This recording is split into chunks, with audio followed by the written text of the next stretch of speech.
Okay, next step of the process here. We're getting close. I've got a coat of Powerlock, a coat of Collinite A45, and so I generally do it this way. It's probably not the smartest way to do it. I'm generally doing just out of timing, but I'm going to do the rubber, trim, and then glass. The reason why I say it's a little out of sync here is because we are going to use some isopropyl alcohol to clean up some of the trim, some of the rubber. And the problem with doing that is I might hit the painted surface and might remove a little bit of the wax.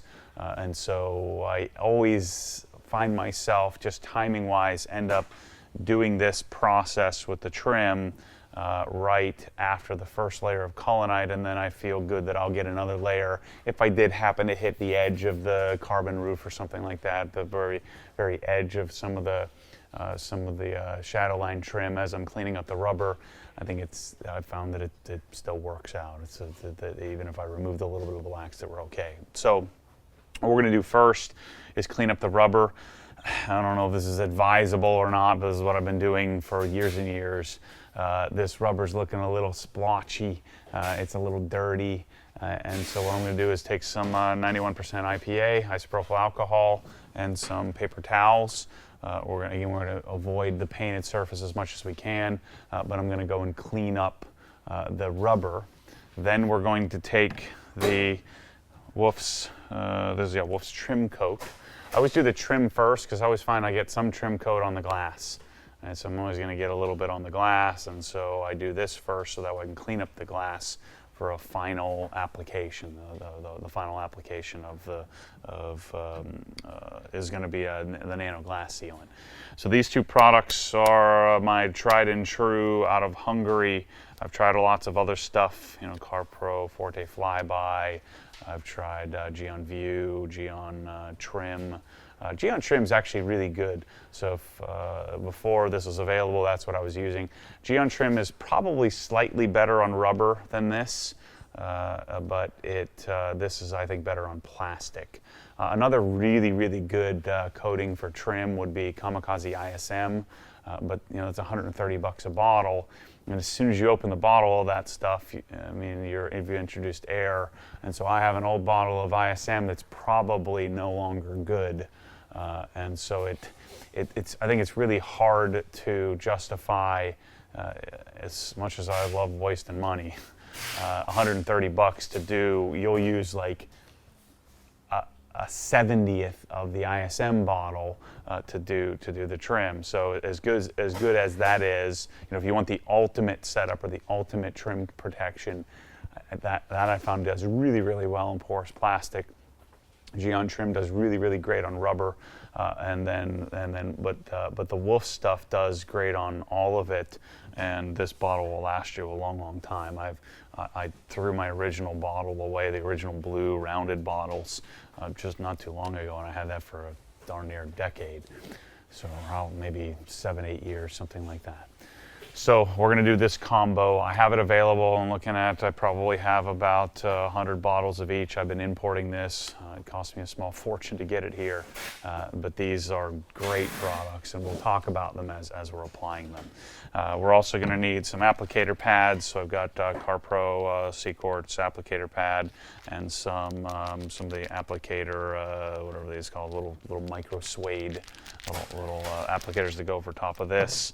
And then we've got some of my, these are the Rag Company 16 by 24 inch navy blue. These are waffle weave towels that we're going to use to clean the glass up.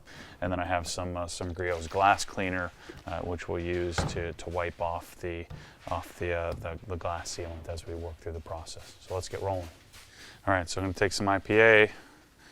I'm going to dump it on the paper towel here, and I'm going to avoid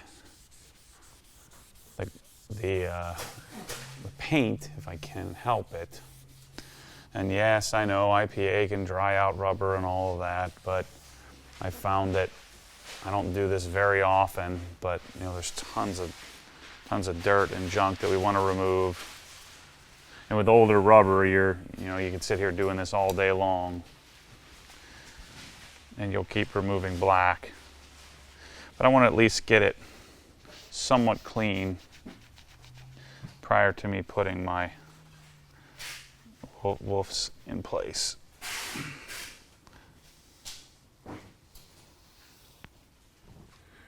So we're just going to take, I'm going to wipe all this trim up under here too. Even though I hit this area with the hyper dressing, I tend to reach in here with the woofs trim and do this section separately, just because you can see it.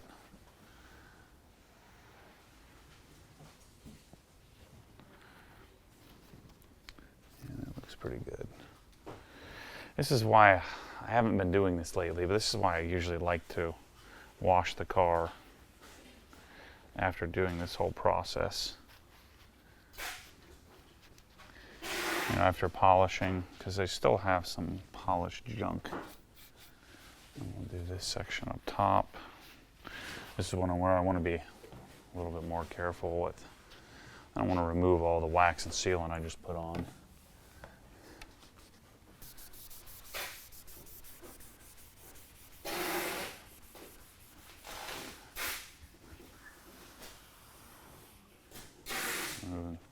Quite a bit of dirt, and then I'm going to do this channel here.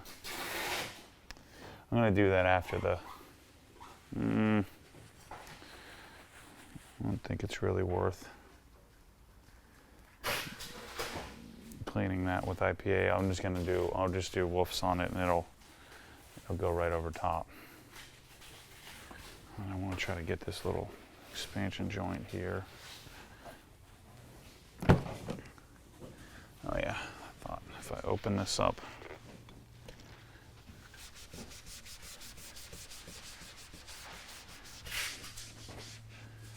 get that cleaned up. And I'm also going to do this thing in the door. This looks pretty good, so I don't really need to hit this very much.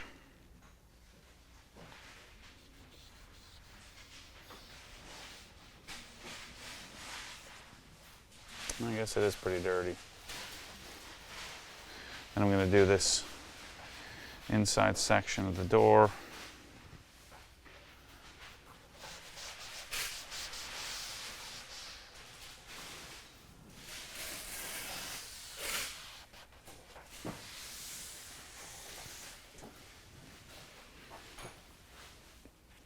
And then the last thing I'm going to clean up with IPA.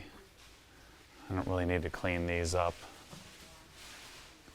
I'm going to hit the rubber trim on the back here.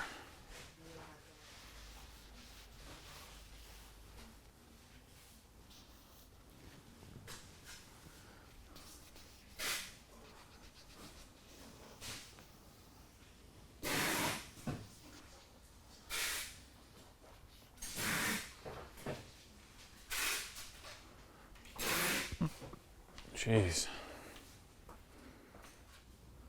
I never had trim this dirty before.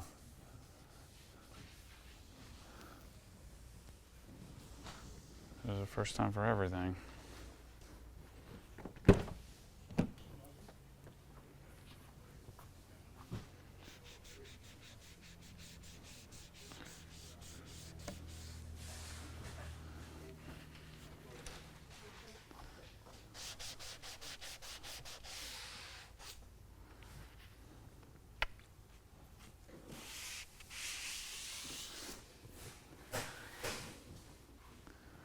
Yeah.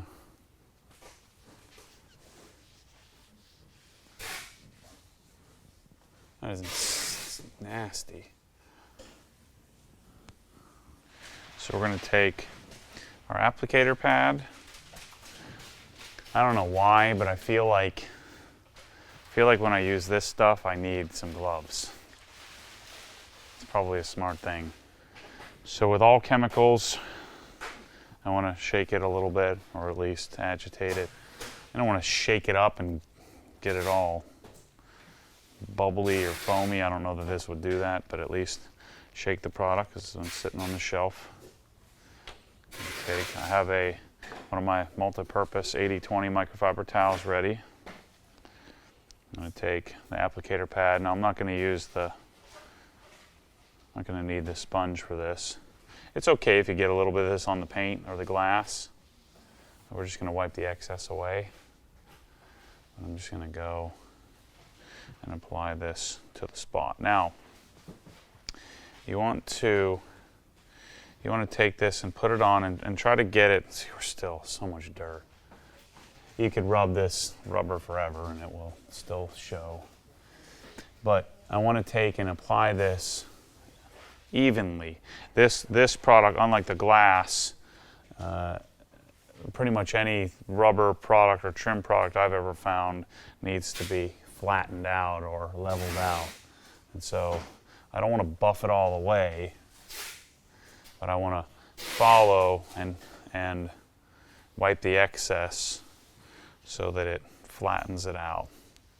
And then it turns your rubber nice and satin black, which is what we all want,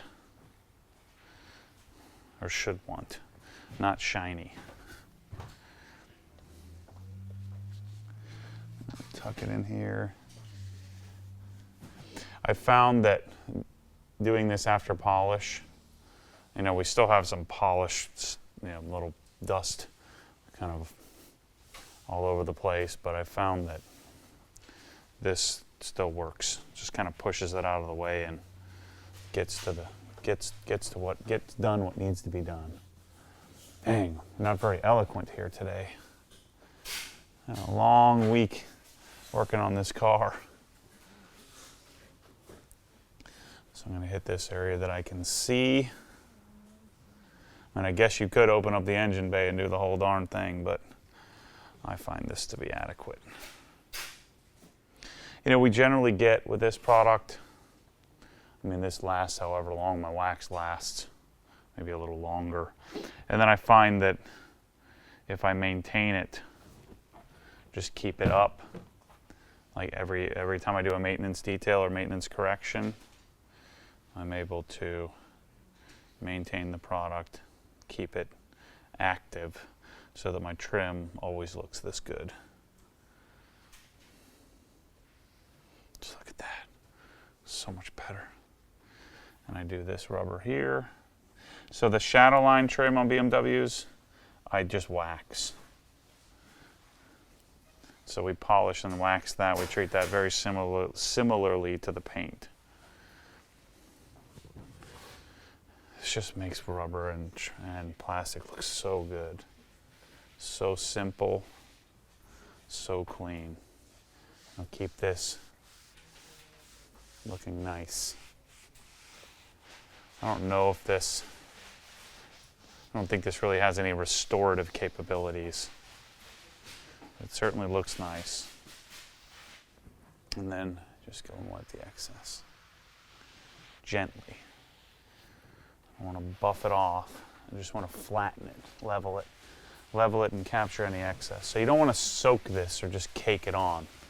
There's no advantage to doing that. Hit this here too. This entire inside piece here is rubber. Just keep it looking nice and satin. I'm not going to close this all the way, I'm going to just crack it. I always forget how sneaky good this stuff looks. And it smells super chemically. Did I already? No, I didn't do this. If that's even a word, I don't know. Something about it just reminds me of wolves. It has a smell like nothing else.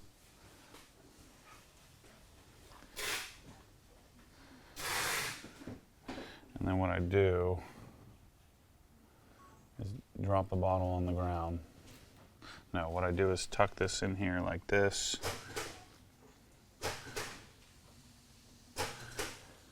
Try to get in there. Crack.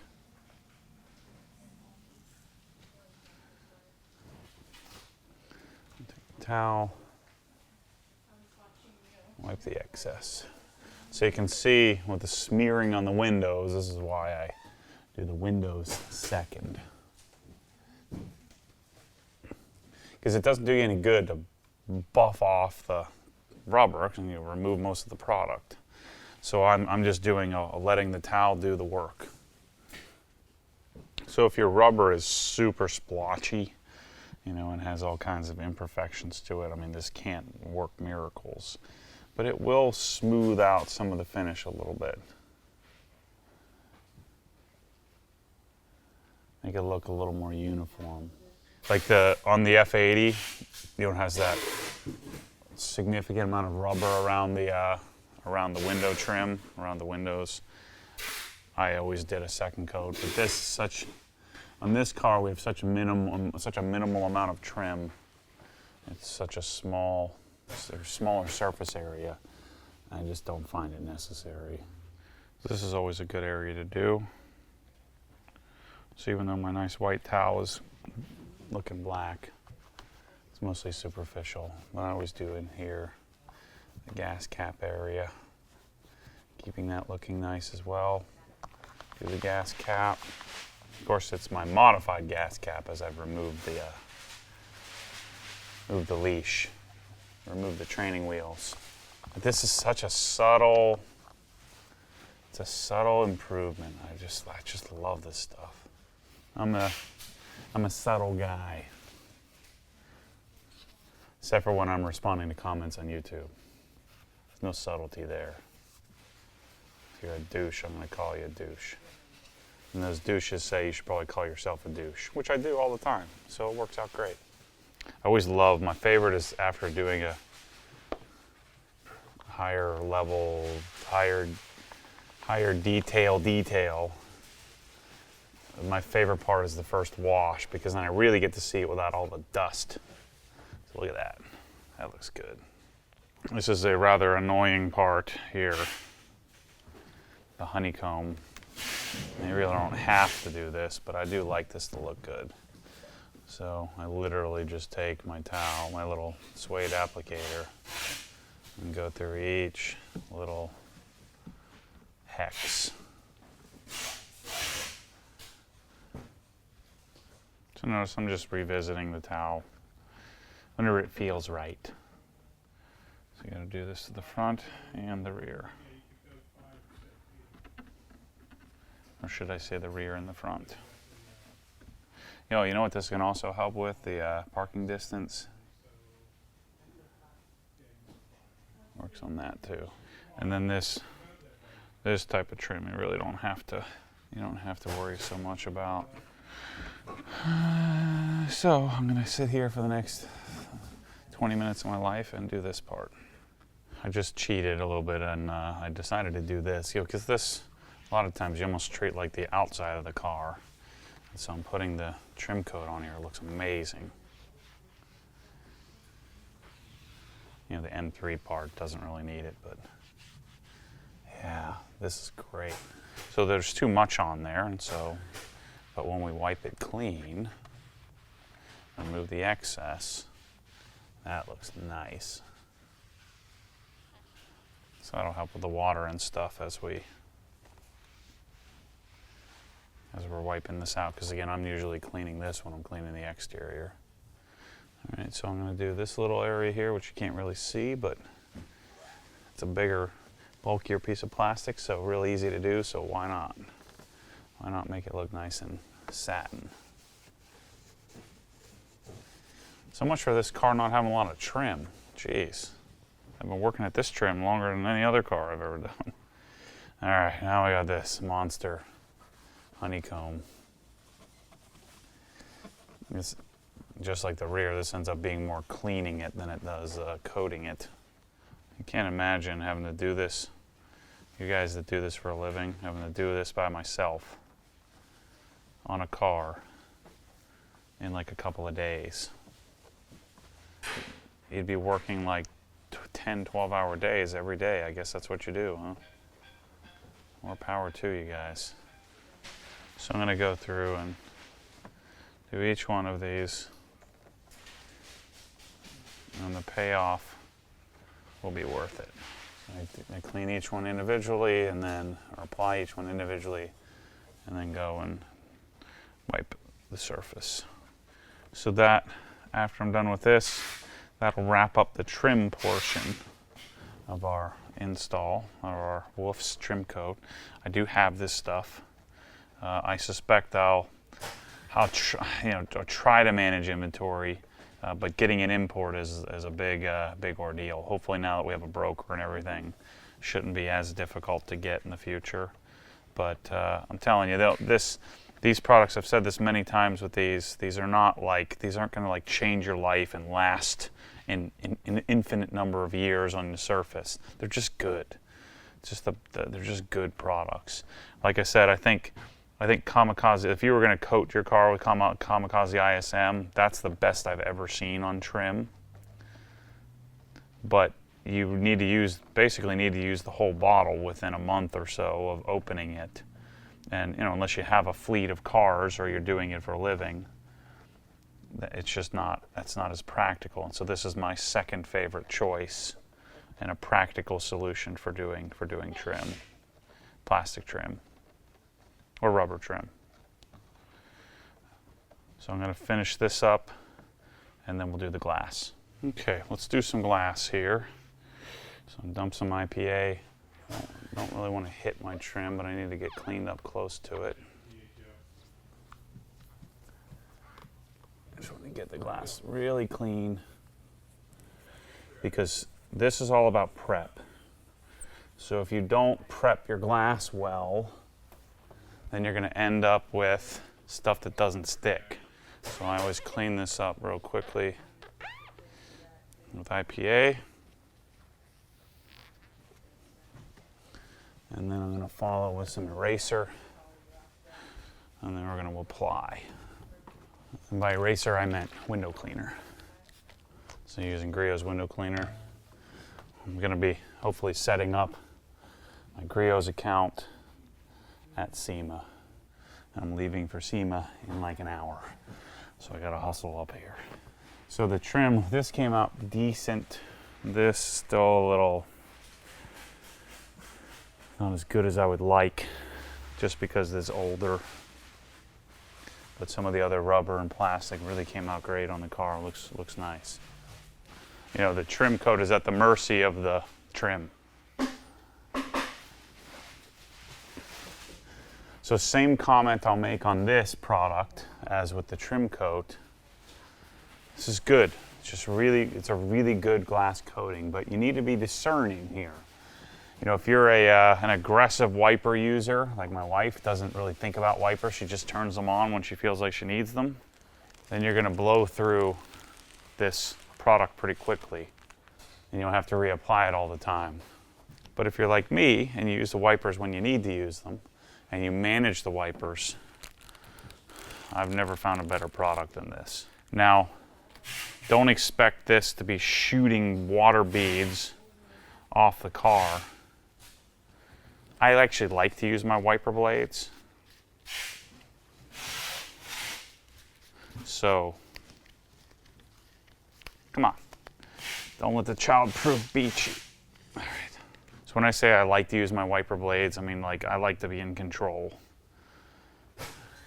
And I don't want my wiper blades to judder and shudder and shake. So because this car hasn't been done, I'm going to do 2 coats of this. And it'll be really grabby this first time, especially on this 5-year-old windshield that has lots of pitting. But these applicators make it a lot easier to do. The other reason to do 2 coats I found is to get the spots that you missed. I take this off, get behind here, make sure I go all the way up to the edge. I'll do the other side. So this isn't a wipe on, wipe off. This is a put on, let it sit, let it haze over, and then we're going to wipe it off.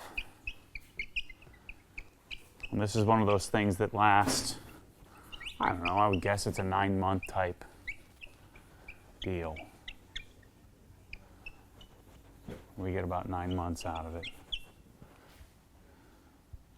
I always find myself putting it back on every 6 months or so. And it's real easy to do. If you're maintaining and keeping your windshield clean, it's as simple as just do a clay, and the clay won't completely remove it. Or just do a quick auto scrub to it, and then just reapply like this. Just put another layer on, and you'll find the windshield doesn't last nearly as long as the side windows. The side windows you'll get years out of. So that's the application. I'm gonna let that sit for as long as it takes me to go do the side windows. I'll show you one of the sides here, and then we'll work on wiping it off. So we're gonna IPA wipe it down. I don't really have to worry about touching my trim, but I don't want to wipe all of the stuff off that I just put on there. I found that once the woofs is on there, it's not coming off. Just spritz a little in here. It's nice and clean. And we'll do all the windows. Not the interior of the windows, just the exterior. I don't know what would happen if you put it on the interior, but my guess is you'll end up with fogging. On the side windows, I usually end up ditching the block and just going with the applicator by itself.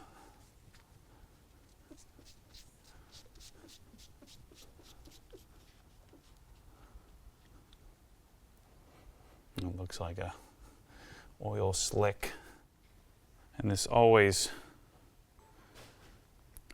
looks good. You know, it makes sure I feel like my windows stay cleaner. Certainly repel water more. This product reminds me a lot of Collinite 845. It's just simple, basic. I'm not making any crazy claims with it. It's just a good product. I keep saying that. I don't mean to over or underplay it. I just don't want to disappoint you in that you're expecting some change the world technology, because I've raved about this for so long and went through the trouble to get it here in the US. Okay, so it's been 10 or 15 minutes, something like that. So now we're ready to clean off the windshield. And so what I generally do is do an initial wipe.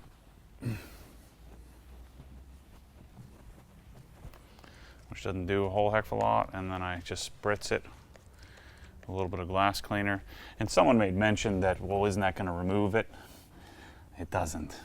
I don't know what or why or how, but it just adds just enough lubrication to make it so that I can get this off easily, relatively easily, but doesn't affect it. And however many years I've been using this. You know, it's interesting. It seems like there's a lot of products that keep coming out, or there's so many products to try, and I was asking myself, and I always have a pull. There's like this immediate pull, like, oh, I got to try that. But then I generally come back to my products that I like and choose and prefer. A lot of the times because whatever new product comes out isn't better. Sometimes it is for me. Most of the time it's not. But I still feel this massive, like I put this pressure on myself, even before YouTube. I'd be like, oh my gosh, there's a new product, I gotta try it. And then inevitably, I'm starting to learn from experience that that's a lot of times not even worth your time, because most of the time they're not, the products aren't what they say they are. And I tend to be pretty subjective about things. Like maybe it's I'm stubborn or I want to be right, but I don't get, the placebo effect of a new product doesn't really work on me. I mean, you guys have seen me do this a lot, where I buy a car or something expensive, and then I'm like, I'm over it. Like I immediately punt. And I'm like, well, I tried that. That didn't work. That was a mistake. And move on. And so with products, I like to use the newest, latest stuff if it makes sense. And so a lot of times when something new comes out, I don't chase it super hard, super fast. And a lot of it has to do with I already have a process that's good, and I've been so focused on taking the process that I know that works and sharing it with as many people as possible online, on YouTube. And then I'm building out a solution. Like I was just talking to a guy on the phone today, and he said, you know, the thing I like, and this was my gamble, this is my guess, the thing I like is that I can just buy it, and I know it's going to work. I did this a lot in wealth management as well, where I don't know if the portfolio I had was I know it wasn't the world's best portfolio, but it was good, and it was vetted, and it was a process. And then I was constantly working on and improving that process. But I didn't jump ship on a strategy immediately, because you can get in trouble doing that. You can find yourself chasing your tail, never getting never getting decent returns if you're constantly chasing whatever the hottest thing is. But I'm hoping to get to the point here sooner rather than later where I'm able to spend more time testing more products more quickly. That'll come as I get the store built out. There's the rear. Stuff comes out clean. So this is the glass cleaning and, I guess, glass treating and trim protecting process that I go through. And I'll do this same process again in 6 months or so, 6, 8, 9, 12 months, whenever the car needs it. It also depends on how much I drive the car, how much it sits out in the rain. It's subjective. But a lot of times, or almost every time I do this, I'm going to be treating it prior to needing it. Like it doesn't. And another great thing about this product, like I remember back in the day using Rain-X. Rain-X would just fail. So it would work, and then smear crazy. This stuff never really fails. It just slowly wears away, which I like. I like that much more than having just a quick failure.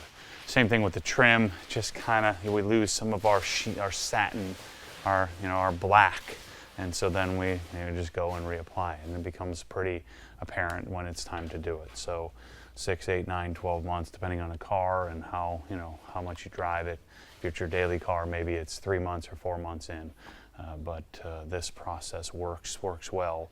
I have the products here available. They're expensive, but that bottle will probably last you the rest of your life. So anyway, thanks for watching this step of the process. We're going to conclude with a last layer of Collinite and the Collinite 845, and I'm going to wrap up the process and give you a summary of everything that went into creating this. That's after I put a second coat on the windshield. Thanks for watching. Check out the next episode.